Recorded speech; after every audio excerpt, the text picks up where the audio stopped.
Segundo de secundaria fue un tanto irrelevante en temas escolares.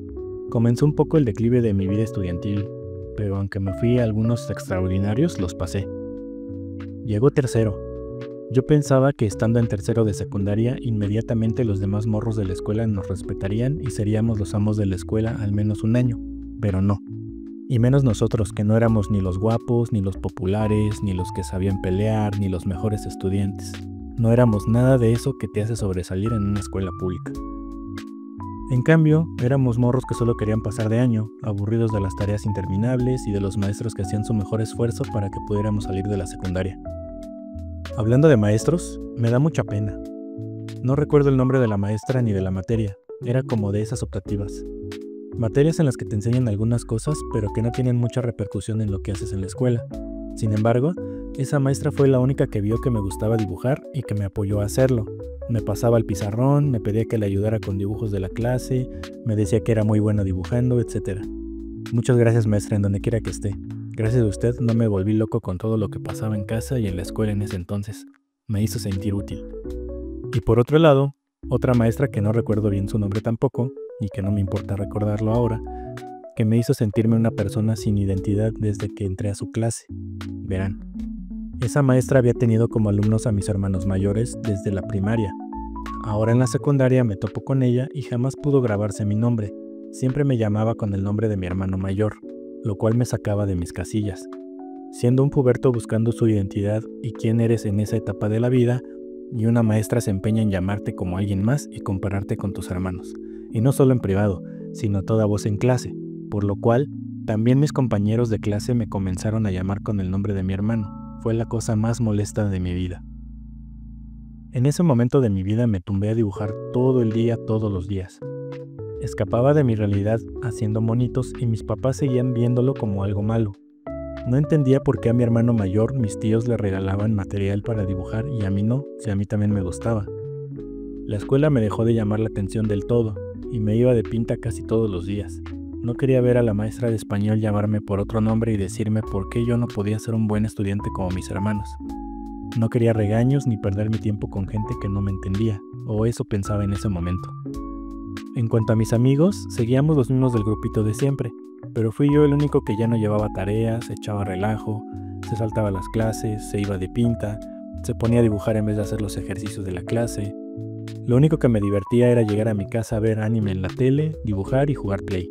La vida se me iba en reproches y regaños, en gente que solo me remarcaba todo lo que estaba haciendo mal, pero muy pocas veces, si es que alguna, resaltaban algo positivo. Ese año le entré a jugar básquetbol porque empezó a salir Slam Dunk en la tele.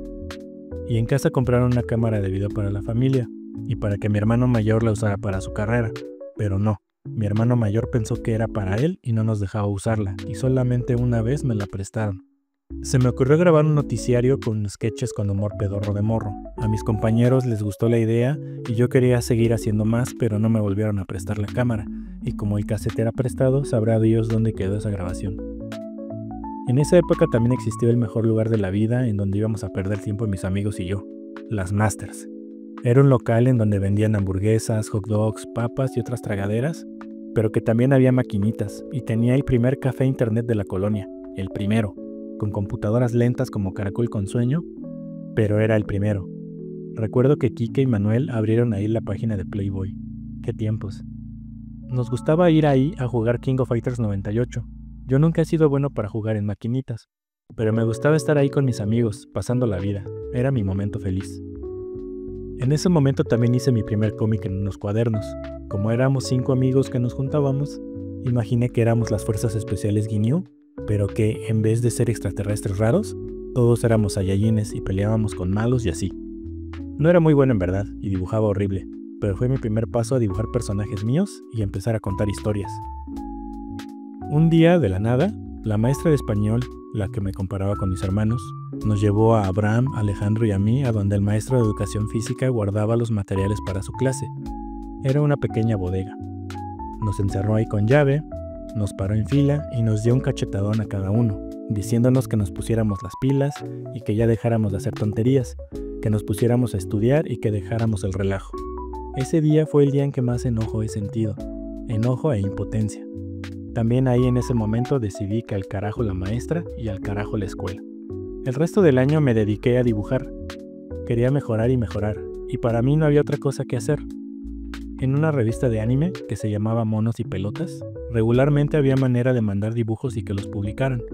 Yo le pedí una vez a mi papá que enviara por correo unos dibujos míos para probar suerte. Le di el sobre ya listo, nada más había que ponerle las estampillas y mandarlo. Mi papá me dijo que sí, y unos días después encontré el sobre con mis dibujos debajo de su colchón. Son cosas que te dejan en la cabeza en silencio. No sabes qué pensar. Por un lado, ves cómo tus papás se desviven para que tus hermanos mayores tengan lo que les hace falta para sus carreras, y tú que solo querías mandar unos tontos monos por correo, ni eso puedes obtener. Y entiendo perfecto también que mi papá tal vez no mandó los dibujos porque ya no tenía dinero, o porque yo no me estaba portando muy bien, que digamos, y que no iba bien en la escuela. Pero hey, tal vez un gesto de confianza así me hubiera ayudado a echarle un poquito más de ganas. Nunca lo sabremos. En fin, la cosa en la escuela no progresó de manera satisfactoria. En ese año, o lo que restaba, yo solo quería que terminaran las clases para ir a mi casa a ver tele, dibujar, jugar Play e imaginar escenarios en donde mi vida iba mejor. Yo sé que al primero o primeros topes de la vida no sueles mandar todo al carajo y que sea lo que la vida diga, pero siendo un puberto con ganas de encajar y sobresalir y que en cada ocasión que quería o podía lograrlo se me ponía el pie, es difícil querer seguir adelante. Pienso que en ese momento fue cuando comenzó mi depresión y mi ansiedad. Y no era depresión inventada de morro de secundaria. Más adelante, cuando tomé terapia, me dijeron que sí, que desde ese momento fue que empecé con eso y se iba a reflejar más el siguiente año. Pero bueno, primero les contaré cómo terminó este tercer año de secundaria. Vamos ya más o menos por la mitad. Mis amigos o compañeros de clase me seguían haciendo burla de que en los años pasados jugaba a Dragon Ball, pero a mí la verdad ya me daba igual. 1, porque ya no lo hacía, y 2, porque me aburrió que siempre me dijeran lo mismo. Que tal vez si no fuera tan ñoño le gustaría a las chicas, y que tal vez si cambiaba mi peinado me vería mejor. Ahí sí les di la razón.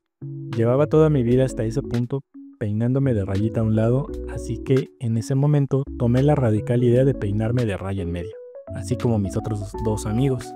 Vaya rebelde que era yo. Aún así, esa fue la primera decisión consciente que hice acerca de mi apariencia y decidí cambiarla de alguna manera.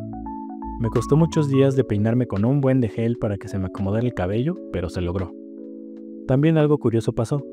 Una morra me dijo que si no me gustaba otra morra del salón, una amiga suya, y le dije que no. Esta morra me dijo que si la otra morra bajase de peso y se arreglara mejor, ¿qué pasaría? Y yo le dije que no, porque no es que no me gustara por su físico, sino que no sentía ninguna atracción. Ni siquiera me daban como ganas de hablarle. No quiero sonar mala onda, pero no era alguien a quien yo veía como que me gustara o así.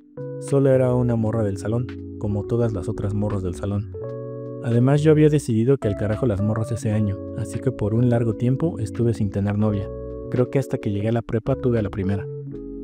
Cosas como esas me pasaban, pero como el morro puberto que era yo, solo podía pensar, ¿por qué no me pasan cosas mejores? ¿Por qué no mejor le gusto a tal o cual morra?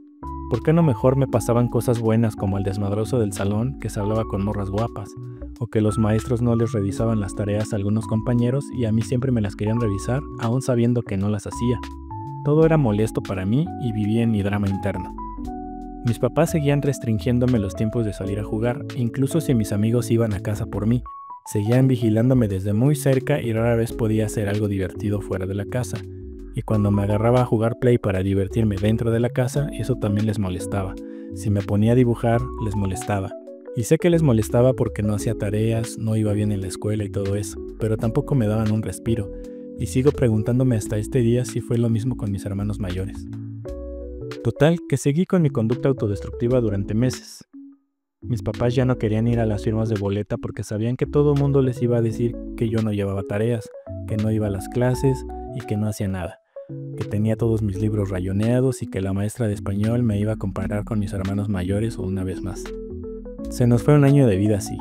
Al final del año escolar entregaron las boletas, las calificaciones finales para poder salir de la secundaria y al fin llegar a la preparatoria, la siguiente fase de la educación, donde todos los maestros y adultos a tu alrededor te decían que serías más libre y que aprenderías a ser más responsable. Yo sabía que de cajón me llevaría dibujo técnico, porque para trabajo final nos pidieron hacer una maqueta en equipo. Me tocó con Héctor, y yo no hice nada, y no porque no quisiera, En casa no había dinero y él tuvo que hacer la maqueta solo. Le dijo a la maestra y la maestra me dijo que entonces la calificación era para él y que yo iba a reprobar. A mí me valió. Igual esa materia la odiaba y la iba a pasar en extraordinario como siempre. Lo que no me gustó fue fallarle al buen Héctor, y por pena y vergüenza no decirle que mi familia no tenía dinero para algo así. Además, aunque hubiera podido, era para pasar una materia de las 5 o 6 que me estaba llevando aparte. No valía la pena. Total que llegó la última firma de boletas. Mi mamá fue quien me acompañó por las calificaciones, y ahí le dijeron, reprobé 6 materias. Tenía la posibilidad de hacer los extraordinarios y poder ir a la preparatoria ese mismo año con un promedio bajo. O la segunda opción era repetir el tercer año de secundaria con la posibilidad de salir con un promedio más alto. Ya saben qué eligió mi mamá, ¿verdad? Me dijo que iba a recursar el año, que no le importaba. Iba a hacerme pasar por otro año de secundaria para que aprendiera mi lección de no ser un pequeño cretino. Ya había hecho llorar a mi mamá ese año cuando le dije que no me gustaba estudiar y que ya no quería ir a la escuela, que mejor me pusiera a trabajar. Cuando la vi llorar se me hizo el estómago chiquito y se me apretó el pecho. Aún tengo remordimientos de haberle dicho y hecho eso a mi mamá. Perdón, jefita, tú sabes que yo te amo. Ambos padres me dijeron que ya basta del play, de dibujar y de no hacer nada. Que este recurso del tercer año de secundaria tenía que salir perfecto o me mandarían a un internado militar, cosa que no era cierta, en mi casa no había dinero para eso. Ver a mi mamá decepcionada y a mi papá enojado me hicieron sentir muy mal, por lo que en ese momento me dije, no más dibujar, tengo que sacar el tercer año de secundaria bien para enmendar lo mal que lo hice este año. Los meses que tuve, entre año y año, los usé para dibujar todo lo que pude y despedirme de la cosa que más amo hacer en la vida, pero era por un bien mayor, tenía que salirme ya de la secundaria. Ese lugar horrible que odié desde que no me dejaron elegir en cuál quería estudiar y ahora iba a pasar un cuarto año ahí. Lo sentía como una prisión, una condena. Yo odiaba esa escuela, odiaba a esos maestros, odiaba mi vida. Pero en vez de enojarme, de gritar y hacer un relajo, caí en depresión.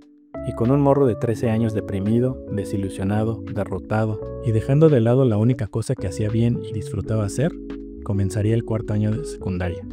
Así es, amigos, se viene la secundaria Shippuden.